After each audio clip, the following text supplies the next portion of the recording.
नमस्कार शेतकरी बांधवांनो, स्वागत आहे तुमचं आपल्या योजना मित्र चॅनलमध्ये। आज 25 मे 2026 आणि आजच्या व्हिडिओमध्ये आपण पाहणार आहोत राज्य आणि देशातील सर्वात मोठ्या बातम्या। 51,000हून अधिक तरुणांना सरकारी नोकरीचे गिफ्ट। 19व्या रोजगार मेळाव्यात प्रधानांनी वाटली नियुक्तीपत्रे। रेल्वे, गृह आणि बँकिंग क्षेत्रात मोठी संधी। आतापर्यंत तब्बल 47 ठिकाणी आयोजित रोजगार मेळाव्यातून 12 लाख तरुणांना मिळाल्या नोकऱ्या। विकसित भारतसाठी कटिबद्ध राहण्याचा प्रधानांचा संदेश।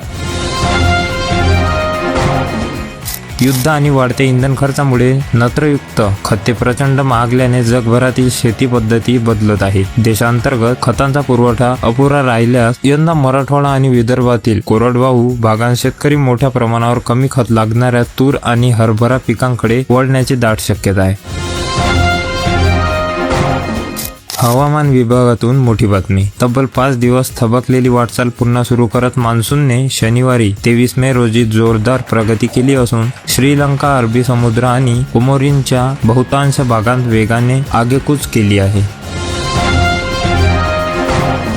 वर्धा आणि राज्यातील ग्रामीण भागासाठी अत्यंत मोठी बातमी। केंद्र सरकार 1 जुलै 2016 पासून मनरेगा योजना पूर्णपणे बंद करून त्याऐवजी विकसित भारत गॅरंटी फॉर रोजगार अँड आजीवन मिशन हा नवीन कायदा लागू करणार आहे। जुनी अपूर्ण राहिलेली कामे पूर्ण करण्यासाठी 31 मे ची अंतिम हेडलाईन देण्यात आली असून कामे वेळेत पूर्ण न झाल्यास निधी अडकण्याच्या भीतीने सध्या संपूर्ण प्रशासकीय यंत्रणेची मोठी धावपळ उडाली आहे।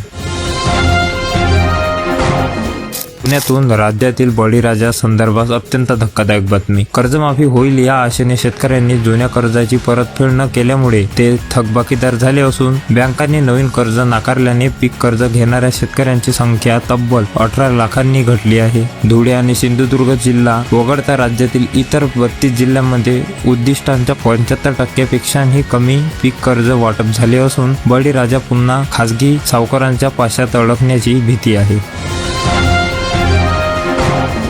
पुण्यातून आगामी खरीप हंगामाबाबत अत्यंत महत्त्वाची बातमी। यंदा जिल्ह्यात भात आणि सोयाबीन लागवडीचे क्षेत्र मोठ्या प्रमाणावर वाढण्याची शक्यता असल्याने कृषी विभागाकडे तब्बल 46,850 क्विंटल बियाण्यांची विक्रमी मागणी नोंदवण्यात आली आहे। हवामान विभागाने 92% पावसाचा अंदाज वर्तवला असला तरी पहिल्या पंधरवड्यात चांगल्या पावसाच्या आशेने शेतकरी सज्ज झाले असून दुबार पेरण्याचे संकट टाळण्यासाठी शासनाने अतिरिक्त बियाण्यांचे कडक नियोजन केले आहे। पुण्यातून आगामी खरीप हंगामाबाबत अत्यंत महत्त्वाची बातमी। कृषी विभागाने यंदाच्या हंगामासाठी सुमारे 1,94,500 मेट्रिक टन खतांची मोठी मागणी केली असून जिल्ह्यात 76,000 टन खतांचा साठा उपलब्ध झाला आहे। यंदा भात, मका आणि सोयाबीन पिकांच्या क्षेत्रात वाढ होणार असल्याने खतांची गरज वाढणार असून शेतकऱ्यांनी ऐन वेळेवर होणारी अडचण टाळण्यासाठी गरजेनुसार खते खरेदी करावीत असे आवाहन प्रशासनाने केले आहे। शिर्डीतून राज्यातील बळीराजासाठी अत्यंत मोठी आणि दिलासादायक बातमी। ग्रामीण भागात इंधनाची टंचाई आणि काळा बाजार रोखण्यासाठी मुख्यमंत्री देवेंद्र फडणवीस यांनी जिल्हा अधिकाऱ्यांना शेतकऱ्यांना विना अडथळा डिझेल पुरवठा करण्याचे कडक आदेश दिले आहे। पश्चिम आशियातील संकटामुळे इंधन तुटवड्याच्या अफवेपोटी मे महिन्याच्या पहिल्या पंधरवड्यात पेट्रोल डिझेलच्या विक्रीत अचानक 20 ते 30% मोठी वाढ झाली असून कोणत्याही परिस्थितीत सणासुदीच्या आणि पेरणीच्या काळात कृषी क्षेत्राला डिझेलची कमतरता भासू नये अशी ताकीद मुख्यमंत्र्यांनी दिली आहे। लातूर कृषी उत्पन्न बाजार समितीमधून गुळ उत्पादकांसाठी मोठी आणि आनंदाची बातमी। चालू हंगामाच्या अंतिम टप्प्यात बाजारपेठेत गुळाची आवक प्रचंड घटल्याने शनिवारी झालेल्या सौद्यामध्ये गुळाला प्रति क्विंटल तब्बल 4,480 रुपये असा हंगामातील सर्वोच्च विक्रमी भाव मिळाला आहे। गेल्या वर्षी ऊसाची लागवड कमी असल्याने आणि बहुतांश ऊस साखर कारखान्यांकडे वळवला गेल्याने गुळाचा साठा कमी आहे। मात्र ग्राहकांकडून मागणी कायम असल्याने सध्या गुळाचा सरासरी दर 4,000 रुपयांच्या आसपास भक्कमपणे स्थिरावला आहे। जालन्यातून नोकरीच्या शोधात असलेल्या तरुणांना सतर्क करणारी धक्कादायक बातमी। वन विभागात 15 लाख रुपयांत सरकारी नोकरी लावून देण्याचे खोटे आमिष दाखवून एका तरुणाकडून 4 लाख रुपये उकळणाऱ्या 2 सख्ख्या मावस भावांना स्थानिक गुन्हे शाखेने रंगेहात ताब्यात घेतले आहे। आरोपींनी मोबाईलमधील पिक्स हार्ट ॲप्लिकेशनचा वापर करून वन विभागाचे हुबेहूब बनावट प्रशिक्षण आदेशपत्र तयार केले होते। पोलिसांनी कारवाई करत संशयिताकडून रोख रकमेसह सुमारे 3.5 लाख रुपयांचा टनांचा मुद्देमाल जप्त केला आहे. छत्रपती संभाजीनगरमधून कृषी तंत्रज्ञानाबाबत मोठी बातमी. शेतकऱ्यांना पीक व्यवस्थापन आणि हवामानाचे डिजिटल मार्गदर्शन करण्यासाठी सुरू केलेल्या कृत्रिम बुद्धिमत्ता आधारित AI महाविस्तार ॲपवर तब्बल 1,78,446 शेतकऱ्यांनी नोंदणी केली आहे. नोंदणीमध्ये खुलताबाद तालुका 29% आघाडीवर असला तरी डिजिटल साक्षरतेअभावी अनेक शेतकऱ्यांना प्रत्यक्ष ॲप वापरण्यात अडचणी येत असल्याने तज्ज्ञांनी गाव पातळीवर कडक प्रशिक्षण व जनजागृती मोहीम राबवण्याची गरज व्यक्त केली आहे. नंदुरबारमधून पर्यावरण आणि जैवविविधतेबाबत अत्यंत महत्त्वाची बातमी. अक्कलकुवा तालुक्यातील मालगी येथे सातपुड्यातील पारंपरिक गावरान आंब्याच्या प्रज्ञांनी टिकवण्यासाठी आणि वनोपजाबाबत जनजागृती करण्यासाठी भव्य आंबा व कैरी महोत्सवाचे आयोजन करण्यात आले होते. या आगळ्या वेगळ्या महोत्सवात तब्बल 35 प्रकारच्या दुर्मिळ गावरान आंब्यांची नोंद झाली असून लोणचे आणि आमूरसाठी प्रसिद्ध असलेल्या या नामशेष होणाऱ्या झाडांचे जतन करण्यासाठी बालाघाट व भगदरी येथे 10,000 रोपे तयार कडक मोहीम सुरू करण्यात आली आहे. करकंबमधून शेतकरी आंदोलनाची मोठी बातमी. प्रस्तावित शक्तीपीठ महामार्गामुळे द्राक्ष शेतीचे मोठे नुकसान होणार असल्याने शेतकऱ्यांनी या महामार्गाला आमचा तीव्र विरोध असल्याचा ठाम निर्णय जाहीर केला आहे. यावेळी शेतकऱ्यांची भेट घेत खासदार धैर्यशील मोहिते पाटील यांनी शेतकऱ्यांचा जो निर्णय तोच माझा निर्णय असं म्हणत वेळ आली तर जेलमध्ये जाऊ पण शेतकऱ्यांच्या पाठीशी कडक उभे राहू असा जाहीर विश्वास दिला आहे.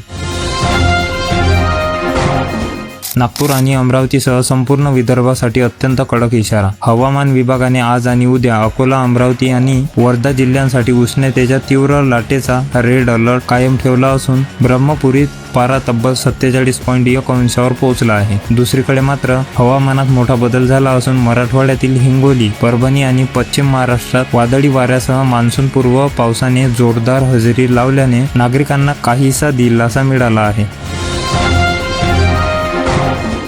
मुंबई उच्च न्यायालयाकडून खासगी विना अनुदानित आणि अल्पसंख्याक शाळांतील शिक्षकांसाठी अत्यंत मोठी बातमी. अशा शिक्षकांना जनगणनेच्या कामासाठी नियुक्त करण्याच्या राज्य सरकारच्या निर्णयाला हायकोर्टाने अंतरिम स्थगिती दिली आहे. शिक्षकांवर अशी सक्ती करण्याची कोणतीही वैधानिक जबाबदारी कायद्यात नसल्याने कोर्टाने स्पष्ट केले असून यामुळे विद्यार्थ्यांच्या शिक्षण हक्काला बाधा पोहोचू शकते. असे खडे बोल सुनावत गैरहजर राहिल्यास कारवाई करण्याचे आदेशही तुर्तास कडकपणे रोखले आहेत. दिल्लीतून महागाईचा मोठा भडका उडवणारी सर्वात मोठी बातमी. पश्चिम आशियातील तणावामुळे शनिवारी पेट्रोल 78 पैशांनी तर डिझेल 91 पैशांनी महागले असून अवघ्या 9 दिवसात इंधनाचे दर 3 टप्प्यात तब्बल 5 रुपयांनी वाढले आहेत. या दरवाढीमुळे मुंबईत पेट्रोल 108.49 रुपये तर डिझेल 95.2 रुपयांवर पोहोचले असून CNGच्या दरातही प्रति घटक 1 रुपयाची कडक वाढ झाल्याने वाहतूकदार आणि सामान्य जनतापुरती खोर पडणार आहे. नागपुरामधून वीज ग्राहकांसाठी सर्वात मोठी बातमी. महावितरणाची पुनर्रचना करून कृषी ग्राहकांसाठी 1 एप्रिल 2027 पासून MSB solar agro power limited ही नवीन स्वतंत्र कंपनी सुरू होणार असून यामुळे महावितरण आर्थिक संकटात कडक चिंतामुक्त होणार आहे. कृषी ग्राहकांकडील 59,000 कोटींच्या जुन्या थकीत वीज बिलांपैकी 32,639 कोटी रुपये महावितरण आपल्या खात्यातून राईट डाऊन करणार असले तरी अधिसूचना स्पष्ट नसल्याने शेतकऱ्यांची जुनी थकबाकी माफ होणार की नाही याबाबत अजूनही संभ्रम कायम आहे. शेतकरी मित्रांनो, आजच्या बातम्या तुम्हाला कशा वाटल्या कमेंटमध्ये नक्की सांगा. व्हिडिओ आवडला असल्यास व्हिडिओला लाईक करा, शेअर करा आणि अशाच डेली न्यूजसाठी आपल्या योजना मित्र चॅनलला सबस्क्राईब करून बेल आयकॉन नक्की ऑन करा. भेटूया पुढच्या व्हिडिओमध्ये. तोपर्यंत धन्यवाद.